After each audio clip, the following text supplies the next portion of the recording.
की इस वीडियो में एग्जिट पोल में से पवन सिंह को खींच के बाहर निकालते हैं और इनका पूरा डिटेल आपको देते हैं। हाँ, मालूम है दम लगा के एग्जिट पोल देखे होंगे, लेकिन मजाल है आपको पवन सिंह का डेटा कहीं मिल जाए। लेकिन हम किस लिए बैठे हैं, पूरा रात भर यही रिसर्च किए हैं कि एग्जिट पोल में पवन सिंह का क्या रिजल्ट है। चलो भाई देखो अब मैं क्या करता हूँ। दोस्तों शुरू से करते हैं और शुरू में जानते हैं मीडिया की रिपोर्ट क्या है।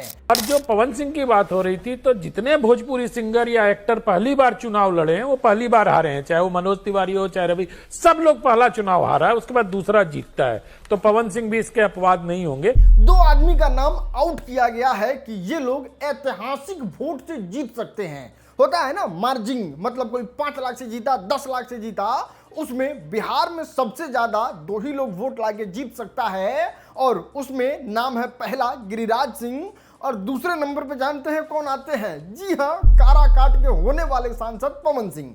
जी हाँ, नेशनल मीडिया का ये रिपोर्ट है कि माइट बी पॉसिबल, ऐसा हो सकता है कि जब काउंटिंग हो तो आपको देखने को मिले कि ये 2 लोग सबसे ज्यादा मार्जिन से जीत हासिल किए हैं अपने लोकसभा क्षेत्र में। और ये पवन सिंह के लिए सबसे पॉजिटिव चीज है, पॉजिटिव चीज। नहीं, यहीं से खुश होने की जरूरत नहीं है, खतरा भी पवन सिंह के लिए उतना ही है जिसका हम आगे चर्चा करेंगे।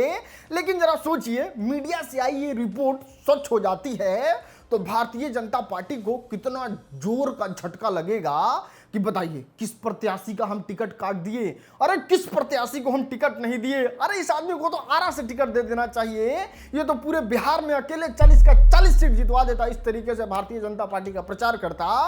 कुछ ये इंपैक्ट पड़ेगा भारतीय जनता पार्टी पे अगर इस तरीके से प्रचंड बहुमत के साथ पवन सिंह अगर जीत जाते हैं तो। जरा इमेजिन कीजिए क्या गुजरेगा भारतीय जनता पार्टी पर। कौन नहीं आया था? अमित शाह, जेपी नड्डा, राजनाथ सिंह, चिराग पासवान, जीतन राम मांझी, नीतीश कुमार, सब कोई काराकाट में आ गया था बस एक को हराने के लिए। और वो एक का इतना बड़ा रिकॉर्ड मीडिया स्थापित कर रहा है कि सबसे ज्यादा मार्जिन से जीतेंगे। तो ये मतलब क्या कहें, अरे हम तो यही कहेंगे, विजय जुलूस में माइक हाथ में लेके और यही बात कहिएगा, झमकवला से होई बस बस बस, आरी चल जाएगा 2 धारी तलवार से भारतीय जनता पार्टी के सीने पे। लेकिन ज्यादा खुश होने की जरूरत नहीं है, हमने बताया था ना, एक खतरा भी है और उस खतरे के बारे में यहां समझने की कोशिश कीजिए, फिर आप अपना माथा पकड़ लेंगे। लेकिन ज्यादा सीरियस भी नहीं है, इसलिए देख लीजिए।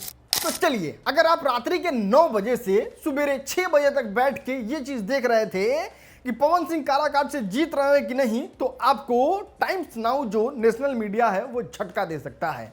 जी हाँ, बिहार का ये डेटा पब्लिश करता है और उस डेटा में साफ लिखा रहता है, जानते हैं क्या? निर्दलीय प्रत्याशी की विजय जो है वो बिहार में 0 से लेके 1 होगा। मतलब एवरेज तो 0 मान लीजिए, अगर बहुत कोई जीता तो 1 सीट जो है वो जीत सकता है। और उस 1 सीट को हथियाने के लिए जानते हैं कौन कौन है? बक्सर वाले आनंद मिश्रा, पूर्णिया वाले पप्पू यादव और काराकाट वाले पवन सिंह।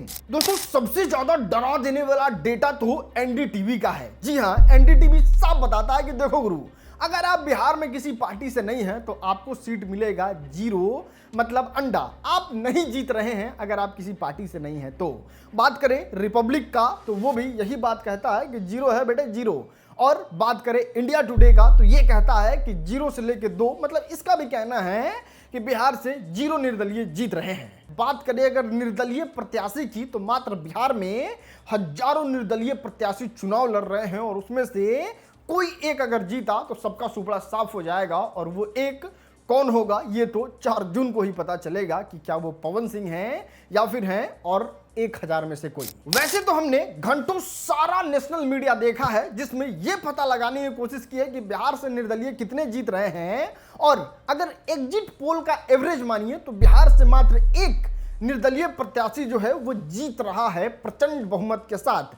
अब यहां पे समझने वाली बात यह है कि एक तो ये मीडिया द्वारा एकदम एवरेज निकाल के देना कि मात्र 1 निर्दलीय प्रत्याशी जीत रहा है, और दूसरी तरफ यह भी मीडिया में चलना कि बहुत बड़े मार्जिन से पवन सिंह जीत रहे हैं। तो इसका मतलब यह समझा जाए कि अगर जीत होता है किसी एक निर्दलीय प्रत्याशी का तो वो पवन सिंह काराकाट वाले होंगे।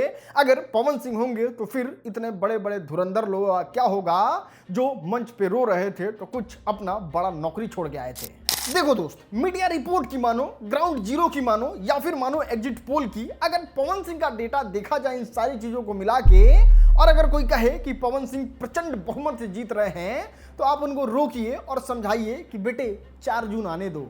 और अगर कोई ये भी कह रहा है कि पवन सिंह हार रहे हैं, तो उनको भी सेम बात समझाइए कि बेटे 4 जून आने दो। एक प्रत्याशी के लिए किसी भी प्रकार का एग्जिट पोल काम नहीं कर सकता है। कोई कहेगा जीत रहे हैं, कोई कहेगा हार रहे हैं, लेकिन यहां पे और सब निर्दलीय प्रत्याशी से पवन सिंह स्ट्रॉन्ग तो जरूर हैं, चाहे वो एग्जिट पोल में हो, चाहे वो डेटा में हो, या फिर हो ग्राउंड जीरो पे। बाकी रहा एग्जिट पोल पे भरोसा करने की बात, तो बस मोटा मोटी अंदाजा लगाया जा सकता है कि केंद्र में किसका सरकार बन रहा है। और अगर एग्जिट पोल को देखा जाए, गहरा मंथन करके देखा जाए, तो यही पता चल रहा है कि भारतीय जनता पार्टी प्रचंड बहुमत के साथ सरकार बना रही है हमारे भारत में, और देश के प्रधानमंत्री नरेंद्र मोदी बनेंगे। क्या ये एग्जिट पोल जनमत के साथ है? नीचे कमेंट करके बताइए। बाकी इस वीडियो को देखने के लिए आपका बहुत बहुत शुक्रिया।